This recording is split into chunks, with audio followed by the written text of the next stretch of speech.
ভজন গাই বলতো না, তুমি ভজন গাইবে? কতক্ষণ এখানে বসে আছো? অনেকক্ষণ বসে আছো, চুপচাপ শুনছো, ভালো না লাগলে চলে যাবে। ভজন মানে জানো? ভজন মানে জানো? ভজন মানে দেই দেই করে নাচানাচি নয়, ভজন মানে ভজনা করা।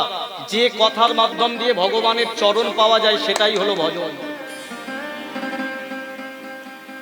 तुम आ जाना भगवान।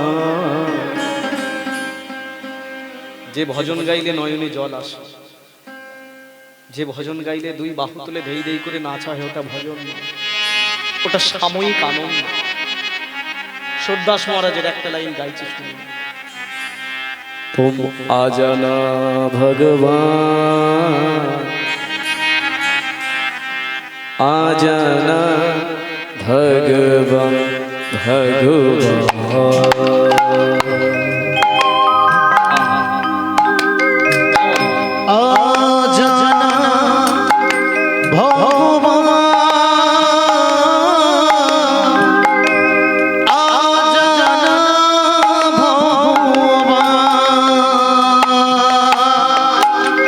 যে ভজনটা আমি গাইছি, অপরাধ দেবে না দাদা, আমি এইভাবে কথাটা বললাম বলে তোমার জন্য গাইছি। এটা যিনি লিখেছিলেন তার নাম সুরদাস মহারাজ। কোথায় বাড়ি ছিল জানেন? রাজস্থানে। মানুষটা ছিল অন্ধ, চোখে কিছু দেখতে পেত না। সুরদাসের একদিন মনে হলো ছোটবেলা থেকে ভগবানের পরম ভক্ত, বৃন্দাবনে যাবে। গ্রামের মানুষকে বলতো, কি গো এই তোমরা বৃন্দাবনে যাচ্ছ, আমাকে নিয়ে যাবে, আমি একটু যেতে চাই তোমাদের সাথে। যার কাছেই বলে সে বলেই যে তুমি অন্ধ, তো তোমার হাত ধরে নিয়ে যেতে হবে, অনেক হ্যাপা, তোমাকে নিয়ে যেতে পারবো না। একদিন সুরদাস শুনলো তার পাশের বাড়ির দু তিনটে বৃদ্ধ লোক যাবে বৃন্দাবনে, গিয়ে গিয়ে বলে উঠল, যে আমি অন্ধ, এই জন্য কেউ নিয়ে যেতে চাই না, জঙ্গলের রাস্তা, এক কাজ করো না, আমাকে আমাকে তোমরা দুজন নিয়ে যাও না, তোমাদের আমার হাতটা ধরতে হবে না, আমি তোমাদের কথা শুনতে শুনতে, পায়ের ধ্বনি শুনতে শুনতে যাব। তবে এটা বলতে পারি, যদি রাস্তায় কোথাও হারিয়ে যাই আর আমাকে নিয়ে যেতে হবে না, আর আমায় নিয়ে যেতে হবে না, তোমরা চলে যাবে। সুরদাসকে বলল, ঠিক আছে তাই হবে। জঙ্গলের পথে হাঁটতে হাঁটতে হাঁটতে হাঁটতে একটা বড় কুয়া পড়লো, বড় কুয়া, সেটাকে পাশ কাটিয়ে মানুষ দুটো চলে গেল, কিন্তু সুরদাস বুঝতে পারেনি ওই কুয়ার মধ্যে পড়ে গেছে। অন্ধ সুরদাস দেখতে পাইনি, চারিদিকে হাত রাখছে, একই কোথায় পড়লাম, কোথায় পড়লাম, চারিদিকে কোথায় পড়লাম গো, কেউ নেই নাকি? তারা দুজন চলে গেল, বলে যাক বাঁচা গেছে, কোথায় পড়লো জানি না। কিন্তু সুরদাস নিচে বসে আছে, তার মানে আমার বৃন্দাবন যাওয়া হবে না।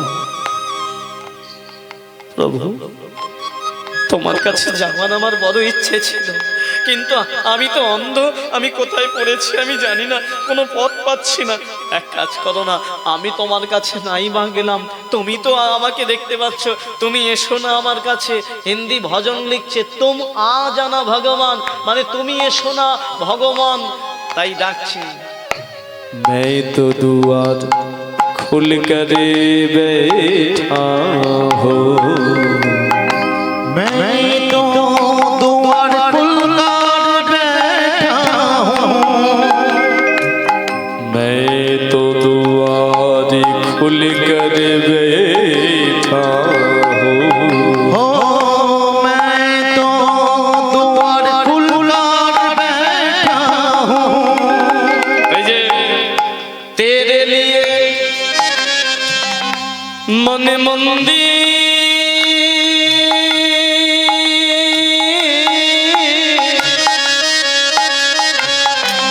है राजा सुनिशा, तेरे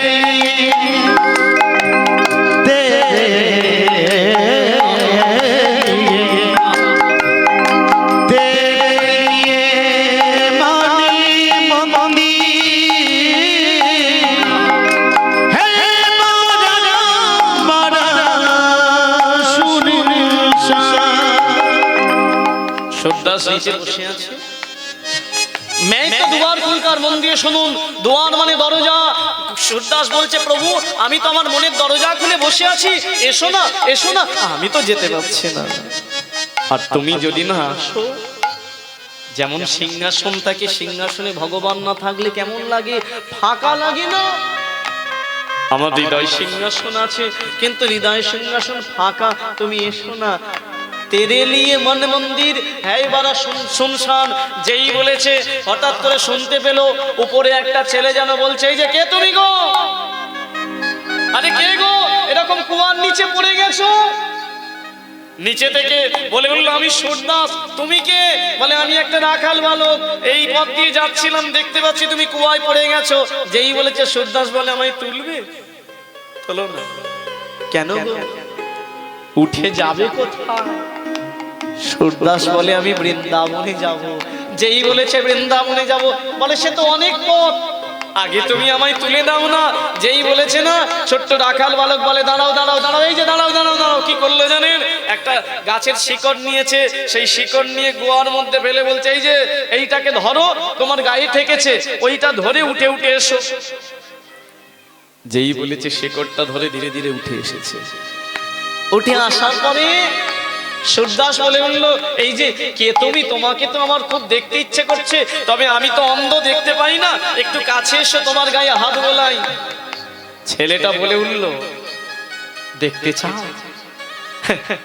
আসাচ্ছ? আমি অন্ধ বলে আমায় তাচ্ছিল্য করছো, আমাকে বলছো দেখতে চাও? শোনো শোনো, আমি দেখতে পাই না। ছেলেটা বলে, শোনো, আমি জাদু জানি, অন্ধকে চোখে দৃষ্টি দিতে পারি। তাই নাকি? কই দাও তো দেখি একবার। যেই বলেছে এই কথা না, ছেলেটা অমনি কি করলো জানেন? তার হাত দুটো নিয়ে সুরদাসের যেই নয়নে হাতে বুলাইয়েছে,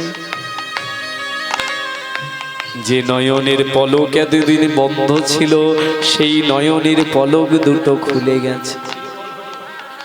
আর যেই খুলে গেছে, কি দেখছে জানেন সুরদাস?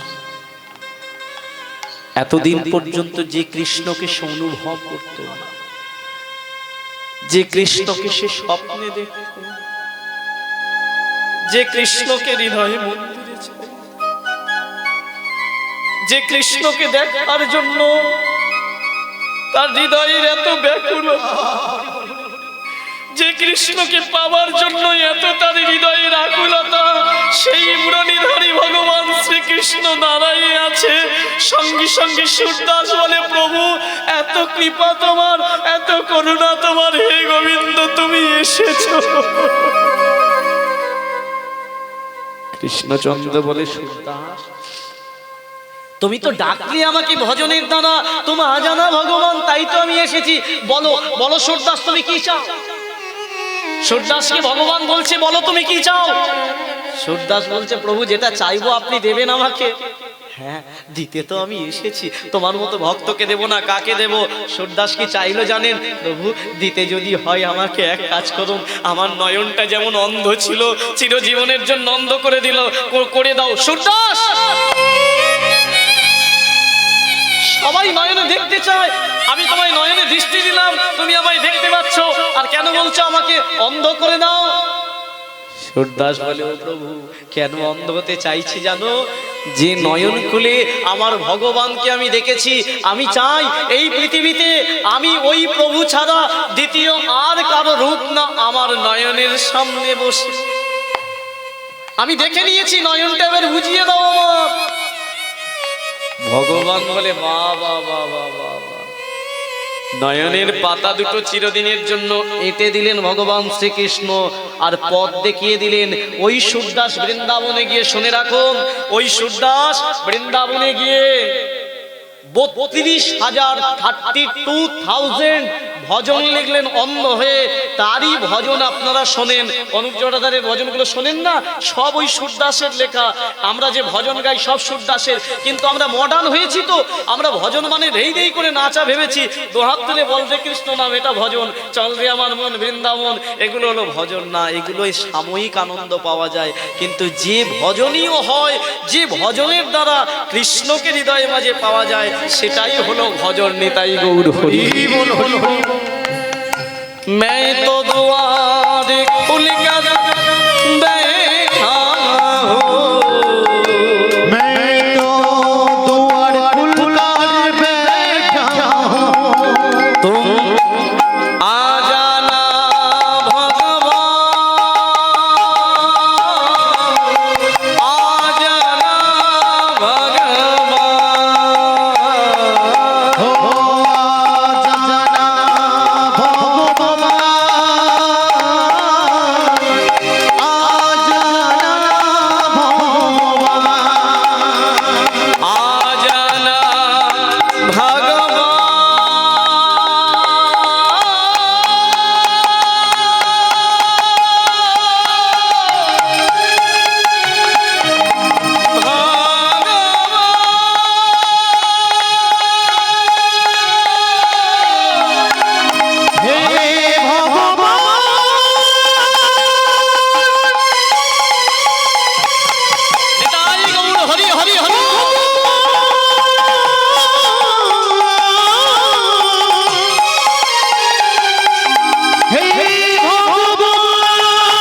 ক্লাসের মধ্যে অনেক ছাত্রছাত্রী থাকে, মাস্টার সব থেকে বেশি ভালোবাসে কাকে বলুন তো?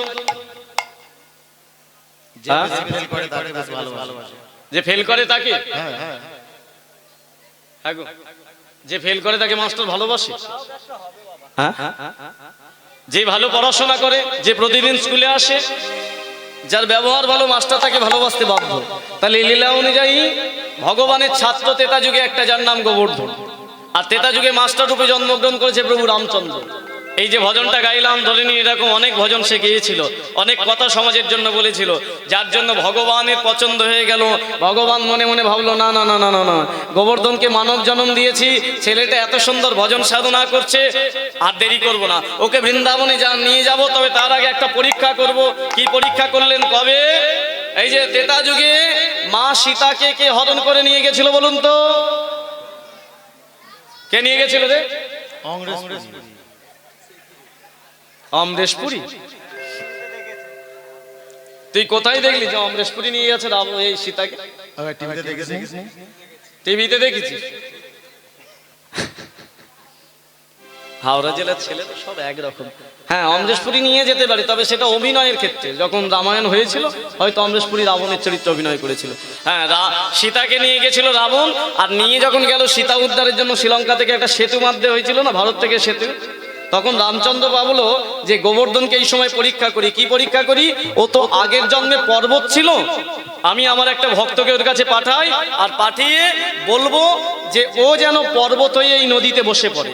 একটা বড় পর্বত হয়ে যাওয়া মানে ছোট ছোট পাথর ফেলতে হবে না, আর বড় পর্বত পড়া মানে সেতুটা বাঁধা হয়ে যাবে। পরীক্ষাটা তাহলে কি না, গোবর্ধন যদি তার নিজের ইচ্ছায় মানুষ থেকে আমার সেবার জন্য পর্বত হয়, তার মানে ও আমার ভক্ত। আর যদি না হয়, তার মানে জানবো আমার ভক্ত না। আরো সহজ করে ব্যাপারটা বুঝিয়ে দিই। ধরে নিন আমি এখানে কীর্তন গাইছি, আমাকে যদি ভগবান ওখান থেকে এসে বলে, জানিয়ে সৌভাগ্য হবে না, তবু যদি বলে যে অরিজিৎ তুই এখনই ছাগল হয়ে যা, আমি যদি বলি প্রভু আপনার যা ইচ্ছে আপনি তাই করুন, তার মানে আমি ভগবানের ভক্ত, দাস। কিন্তু যদি বলি না প্রভু এতদিন কীর্তন করে লাখ লাখ টাকা কামিয়েছি, আগে আনন্দ করি, খাই দাই, তারপরে দেখবো, তার মানে আমি ভক্ত নয়। তাই প্রভু রামচন্দ্র পরীক্ষা করতে চাইলেন গোবর্ধনকে, কেমন ভক্ত। ডাকলেন কাকে না, ভগবানের ত্রেতা যুগে রামচন্দ্রের প্রিয় একটি ভক্ত ছিল। কি নাম? কাকে ডাকছেন? হ্যাঁ বলুন জোর করে। এই যে হনুমান, কোথায় আছো? আর এদিকে এসো না গো, এই এদিকে এসো, এদিকে এসো। আমি হব,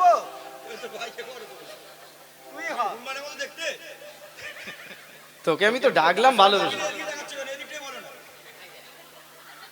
এই তুই হনুমান হবি? আমাকে হনুমানের মতো দেখতে, ওকে তবু কতটা লাগে। আচ্ছা এদিকে আয়, তোকে হনুমান হওয়া কত ভাগ্যের। আচ্ছা এদিকে আয়, রাগ করিস না। আচ্ছা হনুমান হওয়া ভাগ্যের দরকার নয়। যেদিন সীতামা মাথায় একটু সিঁদুর পড়ছে, হনুমান দেখতে পেয়ে বললো, ও মা মাথায় কেন রং লাগাচ্ছ? তখন সীতামা বললো, ওটা রং নয়, ওটা হলো সিঁদুর। বলে লাগালে কি হয়? তোর প্রভুর মঙ্গল হয়। যেই বলেছে, পরের দিন হনুমান কি করেছে, মাথা থেকে লেজ পা চারিদিকে সিঁদুর পরে এসেছে। সীতামা দেখে বলে, আরে এই পাগল হলি নাকি, এত কেন সিঁদুর মেখেছিস? বলে কেন? তুমি প্রভুকে ভালোবাসো, তার মঙ্গল চাও, মাথায় এইটুকু লাগালে যদি এতটা মঙ্গল হয়, তাহলে আমি সারা শরীরে মেখেছি, আমার প্রভুর কত মঙ্গল হতে পারেনি। তাই গৌর হরি। এই জগতে সবাই আমরা নিজের মঙ্গল চাই, তাহলে যে ছেলেটা ভগবানের মঙ্গল চায়, তার থেকে আর বড় ভক্ত কে আছে? হ্যাঁ, এই যে তার থেকে বড় ভক্ত কে আছে? এবার তাহলে হনুমান হবি? হ্যাঁ হ্যাঁ হবি? বলে হ্যাঁ প্রভু বলুন কি করতে হবে। বলে শোন, শালবনির জঙ্গলে যা, গিয়ে দেখবি আমার একটা ভক্ত আছে যার নাম গোবর্ধন। চিনবি কি করে? বলে কিভাবে চিনবো? বলে ত্রেতা যুগে সবাই রাম নাম করে, একমাত্র যার বদনে কৃষ্ণ নাম, সেই হলো গোবর্ধন। কি করবো প্রভু গিয়ে? বলে এই গোবর্ধনকে বলবি ও যেন পর্বত এই নদীতে বসে, ওর মধ্যে ওই ক্ষমতা আছে। যদি হতে চাই নিয়ে আসবি, আর যদি না হতে চায় তাহলে নিয়ে আসবি না। পারবি? এটাই পারবি তো? পারবি? তাহলে যা একবার শালবনির জঙ্গলে। যেই বলেছে হনুমান চরণে প্রণাম করে বলল, প্রভু আমি এক্ষুনি যাব, আশীর্বাদ করুন। আশীর্বাদ নিয়ে হনুমান চলেছে শালবনির জঙ্গলে। কাভি রামে বানকে, এটা উল্লেখনীয়, কাভি শামে বানকে চলিয়া প্রভুজি চলিয়া। চলেছে হনুমান, কভি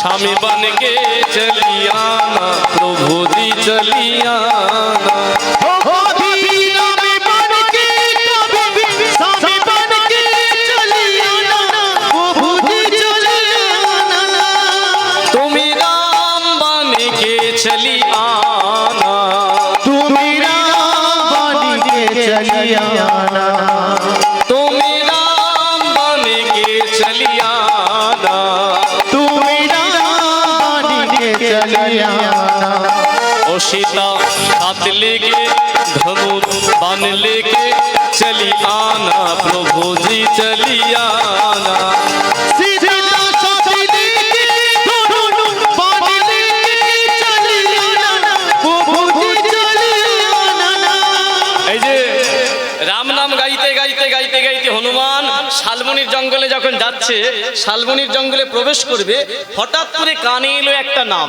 তবে রাম নাম নয়। কি নাম জানেন? ওই জঙ্গলের ভেতর থেকে যেন কে গাইছে একটা মন দিয়ে, কি গাইছে?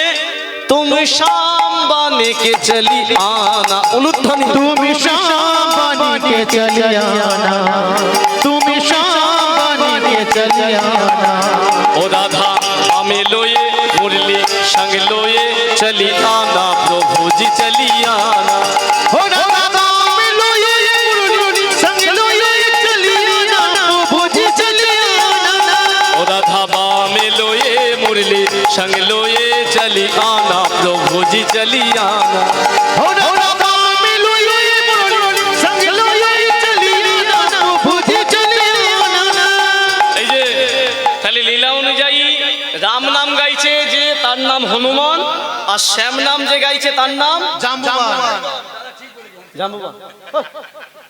ও নয় হনুমান ঢের আমার দাম শ্যাম নাম কে গাইছে? গোবর্ধন।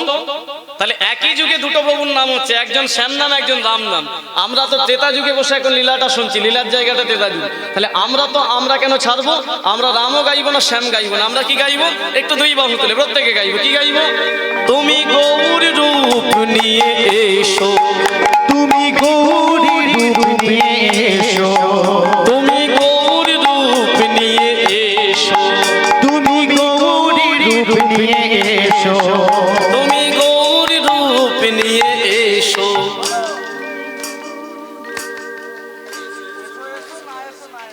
মানে এসো এসো না এসো না এসো, যাই হোক যখন বললেন যেমন যার ভাব তার তেমন লাভ। একটু দুই বাহু তুলে গাইব একসাথে। তুমি গৌর রূপ নিয়ে এসো, তুমি গৌরী রূপ নিয়ে এসো ও দুটি বাহু তুলে মুখে হরি বলে চলে এসো প্রভু জি চলে এসো ও দুটি বাহু তুলে মুখে হরি বলে চলে এসো প্রভু জি চলে এসো ও দুটি বাহু তুলে মুখে হরি বলে চলে এসো প্রভু জি চলে এসো একসাথে প্রেমানন্দে গাইব। कभी राम बन के कभी श्याम बन के चली आना प्रभु जी चली आना ओ कभी राम बन के कभी श्याम बन के चली आना प्रभु जी चली आना ओ कभी राम बन के कभी श्याम बन के चली आना प्रभु जी चली बोलिए प्रभु रामचंद्र की, रामचंद्र की, रामचंद्र की। জয় দিতে ভয় লাগে নাকি? হ্যাঁ ভয় বললেই মারবি নাকি? আচ্ছা আচ্ছা, যাই হোক নেতাই গৌর হরি বল, আসতে মন দিয়ে শুনুন। তাহলে শালবনির জঙ্গলে এলো কে? হনুমান রাম নাম গাইতে গাইতে। আর যেই এসেছে জয় শ্রীরাম বলেছে, অমনি গোবর্ধন এত বছর কি ব্যাপার? এই যে আরে কেতে মুগে ভালো আছো? সত্যি ভালো আছো? আপনাদের গ্রামের আমার প্রিয় ভাই স্ত্রী আজকে পশ্চিমবাংলার বিভিন্ন জেলায় কীর্তন করে বেড়াই, জানেন। আমরা দুজন মানে উদয় বা আমি এই কীর্তনের শুরু যার কাছ থেকে, আমার কীর্তনের প্রথম গুরু হলেন আমার পরম পূজনীয় বাবা ঈশ্বর বদনচন্দ্র পুরকাইত, বহু বছর আগে মারা গেছেন। তারপরে আমার দ্বিতীয় সুযোগ হয়েছিল দিলীপ ব্যানার্জি মহাশয়। তারপরে দাদার কাছে অনুসরণ করে কীর্তন পথে আসা। তবে উদয় ভাই দাদার সঙ্গত পেয়েছে, দাদার কাছে হাতে বসে শিখতে পেরেছে, সেই সৌভাগ্যটা আমার এখনো হয়নি। তবে তাকে দেখেই আমার এই কীর্তনের পথ চলা। এখন চারিদিকে কীর্তন করে হাওড়া জেলার, মানে বলতে পারেন বিভিন্ন শিল্পীদের মধ্যে তার নাম আছে, চারিদিকে আমরা শুনি, খুব ভালো লাগে, যে আমাদের নিজেদের গর্ব বলে মনে হয় যে এই এলাকার আমাদের একটি ভাই, বয়স হয়তো একটু আমার থেকে অল্প হবে, খুব সুন্দর কীর্তন পরিবেশন করে। এবং এটাও শোনা যায় যে আমাদের হাওড়া জেলার যে মাননীয় বিশ্বজিৎ খাড়ার পরবর্তী প্রজন্ম যিনি, মানে বিশ্বজিৎ খাড়ার কীর্তনকে যদি কেউ বাঁচিয়ে রাখে সেটা উদয় পাল। তার কণ্ঠ, তার গলা, এরপরে শুনবেন আপনারা, এবং তার অভিনয় দক্ষতা সবকিছু দাদারই মতো অনেকটাই। তাই সেই দিক থেকে আমরা অনেকটা সৌভাগ্য যে চিরদিন তো এই পৃথিবীতে কেউ নেই, দাদারও তো অনেক বছর দীর্ঘদিন কীর্তন জীবন হলো, আরো করুক সে, আমরা দীর্ঘায়ু তার চাই, কিন্তু তার চলে যাওয়ার পরে তার অভাবটা উদয় ভাই আমার পূর্ণ করবে, এটাই সব থেকে বড় কথা। যাই আমরা হরিবাসর থেকে তার মঙ্গল প্রার্থনা করি, তার আরো সুকণ্ঠের অধিকারী হোক এবং এইভাবে কীর্তন প্রচার করে রাখুক। তাই ভাইয়ের জন্য একবার বলা যাবে দুই বাহু তুলে নিতাই গৌর হরি বল, হরি হরি। শালমনির জঙ্গলে আসলেন কে? শালমনির জঙ্গলে এসে দাঁড়ালো হনুমান, আর দেখা মাত্রই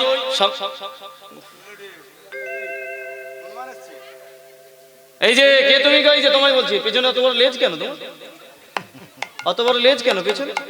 আর এখানে তো কই কোনোদিন জীবনে আসুনি, দেখিনি। শালবনির জঙ্গলে হনুমান এসে উপস্থিত হয়েছে, আর যেই হনুমান এসে উপস্থিত হয়েছে গোবর্ধন দেখে বলল, কে তুমি? অমনি বলে, শোন, তুই আমায় চিনবি না, আমি তোকে চিনি। গোবর্ধন বলে, তাই নাকি? আমায় তুমি চেনো যদি আমার নামটা বলো তো। বলে, তোর নাম তো গোবর্ধন। যেই বলেছে গোবর্ধন অবাক হয়ে গেছে, সত্যি তো, আমার নাম তুমি চিনলে কি করে? আচ্ছা মায়েরা বলুন তো, গোবর্ধনকে চিনলো কি করে হনুমান? কি করে চিনল? হ্যাঁ, ওই যে প্রভু রামচন্দ্র বলে দিয়েছিল না, যার বদনে কৃষ্ণ নাম সেই হলো গোবর্ধন। কারণ ত্রেতা যুগে সবাই নাম নাম করতো, একমাত্র কৃষ্ণ নাম গোবর্ধন করতো, তাই চিনতে অসুবিধা হলো না। গোবর্ধন বলে, বাবা বাবা, সত্যিই তো তুমি আমায় চেনো। এবার হনুমান বলে, শোন, শুধু নাম জানি না, আরো আমি একটা জিনিস জানি। বলে, কি? বলে, তুই চাইলেই তোর মন থেকে পর্বত হতে পারিস, কারণ আগের জন্মে তুই পর্বত ছিলিস। যেই বলেছে অমনি গোবর্ধন বলেছে, গল্প দেওয়ার জায়গা পাওনি। এই জন্মের আগে আমি কোথায় ছিলাম, এটা আপনারা যারা বসে আছেন বলুন, আমরা এই জন্মের আগে কোথায় ছিলাম কেউ জানি? তবে একজন জানে, কে? সেটা ভগবান। গোবর্ধন বলে, শোনো, এই জন্মের আগে আমি কোথায় জন্মেছিলাম সেটা তো ভগবান জানে, তুমি কি করে জানলে? তুমি তো ভগবান নও। যেই বলেছে ভগবান নও, হনুমান বলে, শোন, আমি ভগবান নই, তবে ভগবানের কাছে থাকি আমি। ভগবান যা বলে তাই শুনি আমি, ভগবান যা দেয় প্রসাদ পাই আমি, আরে ভগবানের দেখানো পথে চলি আমি। নিতাই গৌর হরি বল। যেই বলেছে ভগবানের দেখানো পথে চলি, অমনি বলে উঠলো, সত্যি তুমি ভগবানের কাছে থাকো, তাহলে আমি যাবো ওই ভগবানের কাছে দেখা করতে, চলো না, আমাকে নিয়ে চলো না। যেই বলেছে না, হনুমান বলে, নিয়ে যাওয়ার জন্য এসেছি, তবে শোন, এই যে একটা শর্ত আছে। কি শর্ত? তোকে মানুষ থেকে পর্বত হতে হবে। গোবর্ধন বলে, কেন? সে তো আর অত তত্ত্ব জানে না। বলে, শোন, আমি যে ভগবানের কাছে থাকি, যাকে আমি ভগবান বলেছি, সে বলেছে তুই যদি পর্বত হোস, তোর ওপর দিয়ে হেঁটে হেঁটে সে যাবে তার প্রিয় পত্নী সীতাকে উদ্ধার করার জন্য। যেই বলেছে এই কথা, গোবর্ধন অমনি দুই বাহু তুলে বলে উঠল, এতদিন পরে আমার জন্ম ধন্য হবে,